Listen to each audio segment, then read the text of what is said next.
India के सबसे बेहतरीन मैपिंग सेशन फेस्टिवल में आप सभी लोगों का स्वागत है। मैं IAS टॉपर्स मंत्र की तरफ से डॉक्टर अनुराग सिंह आप सभी लोगों का स्वागत करता हूं आज के सेशन में।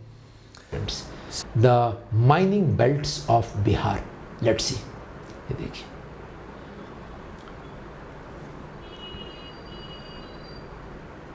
Mining belts of Bihar, 2 minutes.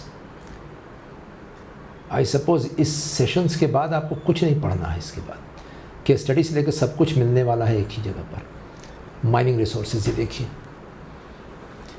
Mining resources में स्टूडेंट्स, ये देखिए जमुई, इंडिया का सबसे बड़ा गोल्ड रिजर्व्स खजाना।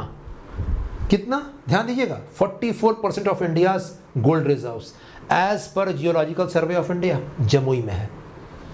जमुई में इतना ज़्यादा, इंडिया का 44%। तो सर KGF मूवी वहाँ क्यों नहीं बनी? ये देखिए। अब तो क्या गोल्ड वहाँ निकाला गया है? नहीं, it's unofficial estimates. Geological survey of India ने, ऑफिशियल एस्टिमेट से GSI ने कहा है एक्सप्लोरेशन हो चुका है फर्स्ट लेवल पर, आगे बढ़ना है। लेकिन बिहार की तरफ से गो अहेड नहीं था। क्यों? ऐसे ही मूड नहीं कर रहा है यस करने का। गोल्ड रिजर्व्स निकलेगा, पता नहीं क्या होता है गोल्ड रिजर्व्स, नहीं पता है। अब देखिए यहां पर जमुई में अगस्त 2022 से current affairs, Jamui district country's largest gold reserve 44% as per geological survey of India. 2013 में या 2012 में ये गोल्ड रिजर्व्स एक्सप्लोर कर लिए गए थे कि हैं यहां पर। 2022 में 10 साल के बाद परमिशन ग्रांट करती है बिहार सरकार यहां पर। ये देखिए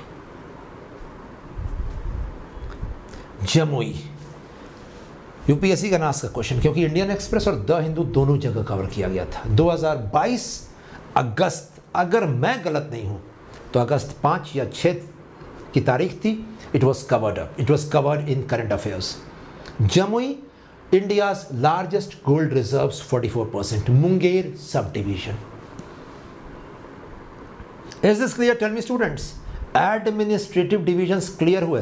देखिए मैं आपको मगअप भी करवा सकता था, 9 डिविजन्स रट लो। मैंने सबकी एक एक अहम चीज़ बताई है जिससे कि आपको माइंड में अब सेट हो जाए। जमुई मुंगेर डिवीज़न में है, कोसी में Saharsa division, Saharsa district paperless Anand Sharma. Seemanchal या Purnia division Bangladeshi infiltration.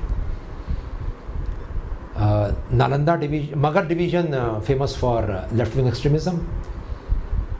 Patna division में बक्सर, चौसा एंड बक्सर का बैटल।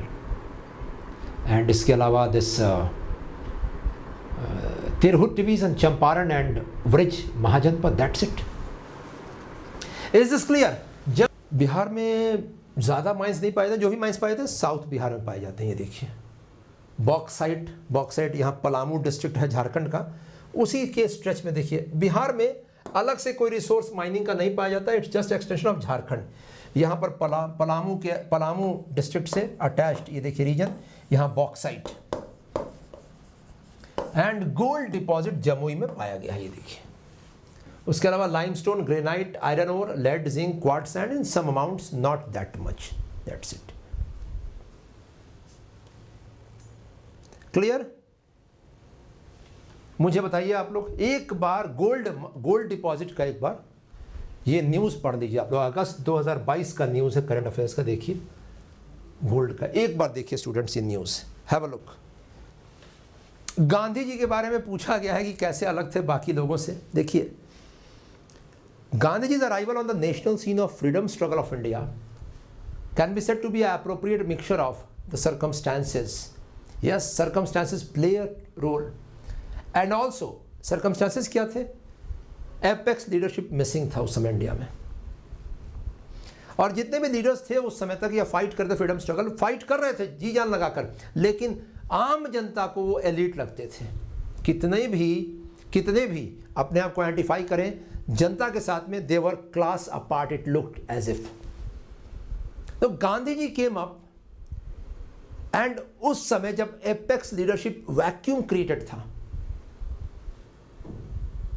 और जहां आइडियल्स को लेकर लोग लड़ रहे थे, उस समय से ही नहीं, 1890 से, मॉडरेट्स, एक्सट्रीमिस्ट, रेवोल्यूशनरीज, वहाँ Gandhi ji a flexible personality.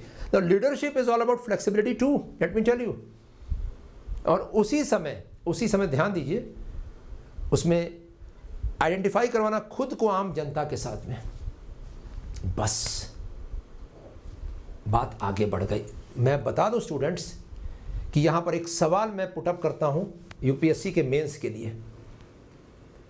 The rise of Mahatma Gandhi in the Indian freedom struggle can be said to be a optimum mix of his personality traits as well as the existential circumstances जो exist करते थे उस समय।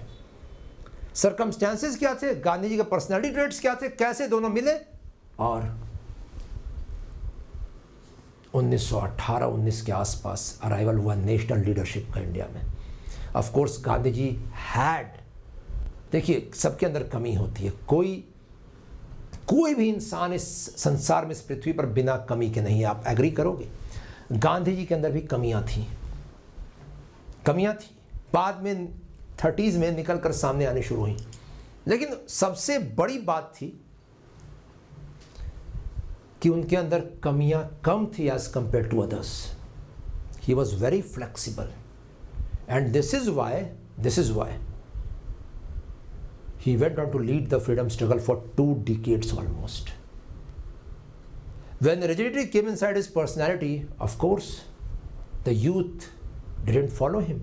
Just after civil disobedience movement, that's it. लेकिन role तो बहुत ज़्यादा है गांधी जी का। उनके पहले भी मास मूवमेंट्स लॉन्च हुए थे, लेकिन इस तरीके से नहीं। इसलिए मैं बार बार कहता हूँ, हर इंसान, हर पर्सनैलिटी के 2 पहलू होते हैं। हर टॉपिक के जैसे 2 पहलू हम पढ़ते हैं करंट अफेयर्स में मॉर्निंग में, हर इंसान के भी 2 पहलू होते हैं। एक अच्छा वाला उसका पर्सनैलिटी ट्रेट, एक उसकी पर्सनैलिटी ट्रेट्स में कमियां। आप एक तरफ फोकस करोगे तो दूसरी तरफ नहीं देख पाओगे। Why am I saying this? Criticising any of the freedom fighters is very easy now, but putting yourself in that position and thinking and imagining will be a great thing. I hope you agree with me. Let me know in the chat box. अगर realistically अगर आपको देखना है, criticise करना है, तो अपने आप को उस जगह पर रखो। यहां पता है क्या होता है आज की तारीख में, घर में बैठे हुए या एसी रूम में बैठे हुए इंसान फ्रीडम फाइटर्स को क्रिटिसाइज करता है। None of the freedom fighters should be criticized, and if they should be criticized, they should be done in a constructive sense. It's not like पूरा दोष ही उनका है, उन्होंने ये सब गलत करवाया। बहुत कुछ इंडिया में डिसेंड कर सकता था खराबी की तरफ, नॉन कोऑपरेशन मूवमेंट अगर रोका नहीं जाता तो। मैं बता दूं आपको, जितना पीसफुल हमारा फ्रीडम स्ट्रगल रहा है और जितना पीसफुल हमारा इंडिपेंडेंस रहा है, इतने वायलेंस के बाद भी उतना पीसफुल किसी देश का नहीं रहा है पूरे वर्ल्ड में। इतिहास इसका गवाह है, देख लीजिएगा।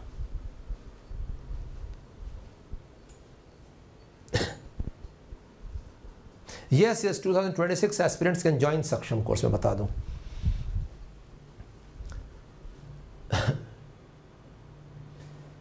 एनसीईआरटी लेकिन साथ में पढ़ते रहना पड़ेगा आपको। तो यही है स्टूडेंट्स आज के लिए। देखिए मैंने क्या कहा, यूपीएससी की तैयारी किताबों से नहीं होती है। आप न्यूज़पेपर क्यों पढ़ते हैं? न्यूज़पेपर पढ़ा जाता है किताब पढ़ने का तरीका बदला जाए। लेकिन पता है हम क्या करते हैं, हम किताब पढ़ने के तरीके से न्यूज़पेपर को पढ़ना शुरू कर देते हैं, and this is where our preparation goes off track. अगर हमें क्वालिफाई करना है तो हमें न्यूज़पेपर जैसे हम पढ़ते हैं, एक्सट्रैक्ट करते हैं इंफॉर्मेशन, इन्फो, हमें उसी ढर्रे से, उसी ढंग से किताब को पढ़ना पड़ेगा। और यहाँ पर एक बहुत इंपॉर्टेंट पर्सनैलिटी ट्रेट आप लोगों के सामने आएगी, फ्लेक्सिबिलिटी। नहीं तो अगर उसी ढंग से जैसे पढ़ते आए हैं बचपन से पढ़िएगा, UPSC is not the exam for you, let me tell you. It has its own, UPSC is not tough, no, it's the easiest exam. हाँ, अगर आप खुद को बदल लीजिए उस एग्जाम के लिए। लोग अक्सर बदलते हैं अलग अलग वजहों से, लेकिन जब अपने करियर की और अपने एग्ज़ाम की बात आती है तो उसमें लोग बदलना नहीं चाहते। लोग चाहते हैं, जैसे मैं क्यों बोल रहा हूँ, 99% ऑफ द स्टूडेंट्स वांट कि हम जैसे तैयारी कर रहे हैं उसी से हम क्वालिफाई कर जाए। See it from right from the beginning. If you are not getting the questions correctly in the exam hall, there is a fault in the preparation process. अगर 25-30 सवाल नहीं मिल रहे हैं वहाँ पे, तो प्रीलिम्स में कम से कम फुल फ्लेजेड श्योर गारंटेड कि 60 नंबर आ गया है, उसके बाद बाकी में एलिमिनेशन और बाकी प्रोसेस। इसलिए मैं बार बार कहता हूँ, be flexible, not that much flexible but be flexible. Change yourself. Exam is changing as per circumstances, and there is only one constant. Change is the only constant in our life. बस इन्हीं शब्दों के साथ नमस्कार, जय Hind. Let's end today's session. Meeting tomorrow morning for the current affairs. That's it. Take care.